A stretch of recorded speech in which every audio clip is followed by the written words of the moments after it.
Great work by the keeper. Great work by the keeper. Great work by the keeper.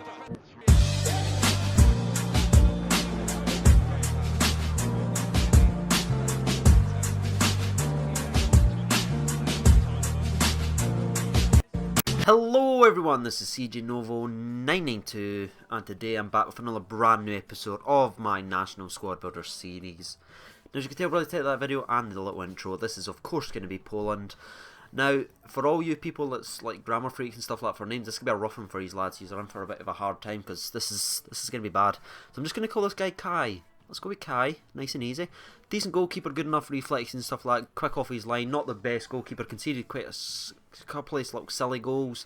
But overall, sort of decent goalkeeping, lads, if you want to grab him. I got him instead of Szczesny just because he was team of the season, I wanted to try him. Now, the right back's of course going to be Piszczek. Everybody sort of knows him. You get a very reliable player. Really thankful he's in my squad just because these defensive attributes were definitely needed. Now, Gillick is 62 pace and he actually seems a lot quicker. I don't know if it's maybe because he's got a low attack and work rate and he's got really high defending, but he's always in the right place at the right time. Him and his defensive like monster partner was absolutely phenomenal. Now, they both don't have pace at all. I think if you combine both their paces, they probably just add up to Aubameyang's.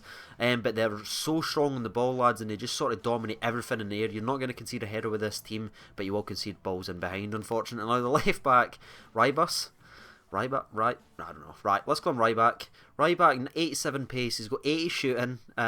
Which it's good, but then you look over and you see 40 defending and 60 physical. Really, really poor defensively, lads, until I put the Sentinel card in. Then he was a little bit better, but overall, not the best left back you could have chose. And now, wow, let's join the... let's just call him Karai.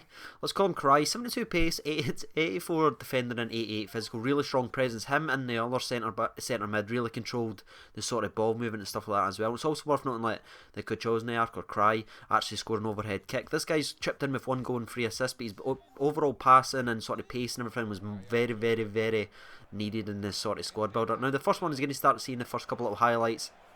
And this is actually going to be Milik. Now you see there an absolutely beautiful tackle from the big Leicester monster. And he's cutting inside there. This is actually a really just... He doesn't actually score from here, but it's just showing you what Milik can actually do. You see that he was just wrestling with everyone and he almost got a good goal there as well. Positionally wise, it's very, very refreshing to be used as someone because the last person I used was Big Peller. And he was a good player in the Italian Squad Builder series, but... he wasn't overall always in the right place. This guy always is. I played out the centre attack mid and he really excelled in that position. I don't think I would play him as a striker because I think he's more sort of suited to the sort of playmaking role. You see there he's getting sort of involved in everything. Really good in the air and that as well. You see here is a beautifully placed run and a great finish there by Blasky. That was to win the final and obviously Rage quits. So you've got 6 goals in 8 games and 9 assists as well. Very, very vital. Couple of goals in that as well in some tight games. Now the right mid position is going to be, let's just check, it's going to be Blasnichovsky. Is it Blasnichovsky? Is it? Let's go on Blah. We're going to go with there. He's outside the wing here. You can see him just cutting all about himself, in and out, and that's probably about the best goal he actually did score from us, lads. And I think I've got the first goal he ever scored from us. But he's good enough. He was not the best sort of player. You can see Lewandowski, spoiler alert, is down out in the wing there, finishes, and he comes in, and I think the goalkeeper should save that personally. But that was the first goal that I scored in the series. I like to chuck in the first goal. 3 goals and 5 assists in 8 games, exactly 100% match efficiency rating. So that's really good having him in there and that as well. But you can see there, I just threw this one in just for the left mid. I cannot pronounce his name. I'm just going to call him Greg. Greg cut inside there doing the Cruyff turn or the Canu turn, whoever you ask, in that red shirt. Just absolutely does the defending and scores one. I think he actually only got that 1 goal and 2 assists. Now that might look terrible, but he done a lot more defensive work covering for the left back than sort of going forward, if I'm being honest with you. Really strong player, so don't rate him on his sort of match efficiency rating.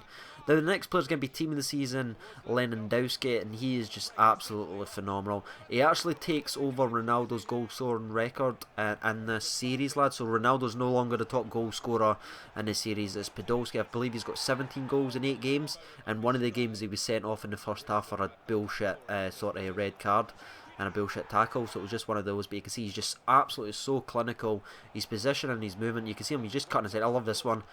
just actually froze Koscielny out the way. You see how far Koscielny actually gets moved there. That's like a Skyrim holding L1, R2 and L2 together. And this one again, Koscielny again, this is actually second in form. This is 80 sort of Koscielny. You can see he's just absolutely abusing him. Cuts by the goalkeeper here. A little bit luckily there with the deflection there, but he cuts inside, does the defender one more time and finishes in the net. That's one thing that really surprised me, was his ball control. Really good here. This is... I'm just showing, I was actually torturing this guy because he was trying to like shush and stuff like that. He was trying to like do some dodgy slide tackles. So I just started absolutely abusing him.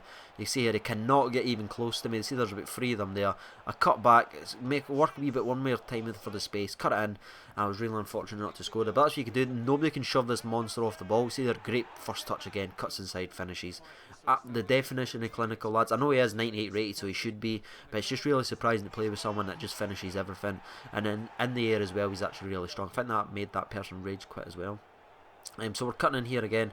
This is just showing you he's got really strong pace in that as well. This is team of the season Veltman he's up against, with a really nice Dutch side actually. Just destroys the goalkeeper and just finishes that easy. He's got the ball control. You can just sort of run by the goalkeeper, Lewandowski. I don't know if they've patched or anything like that, but you can just sort of do everything. And there you are, chucked in a little chip. A lot of you wanted to see more chips, so I fired some of them in the videos for you. And this is a nice one. I was actually down 2-0 here and I actually came back and won. I think it was 4-2 and made the guy rage quit. Really happy with this. I was doing 2-0. Phenomenal pass there. I think that's by Majeski. Let's just call him Magic. Cuts it in there and then sort of Lewandowski buries it there. And here's what team of the season Alderweireld. I believe this is the same game actually, just to make it 4-2 and wrap up the game. So we came back from 2-0 down. That was actually his goal to beat Ronaldo's goal scoring record. So he is now the top goal scorer in the series, lads, followed by Ronaldo and then of course Gomez. So 17 goals, 5 assists in 8 games. Phenomenal team, lads. Can be quite frustrating at sometimes, can be really sort of deadly on the other times. I'd maybe say if it had a lot more pace in the defence, even though it isn't all about pace, I just feel like sometimes I could have stopped conceding a lot of those goals. But as usual, lads, you'll be able to see all the match ratings and all that good stuff there, so you can sort of make up your mind who was the actual best player in this sort of series. But me personally, I'm going to give the star badge to Lewandowski, obviously, but as a sort of honourable mention, I'm definitely going to give it to Milik. Really stood up and surprised me and sort of took over some of the games. You can see they've got most of the teams always got sort of high rated sort of match rating, so you're not going to have any really like bad games, but just with the strike force saves them a couple of times because we do concede some bullshit sort of goals. But that's been everything, lads. This is another episode of the National Squad Builder series. If you did like it, make sure to drop a like and a comment down below. I've been CJ Novo92. Thank you for watching, and bye bye.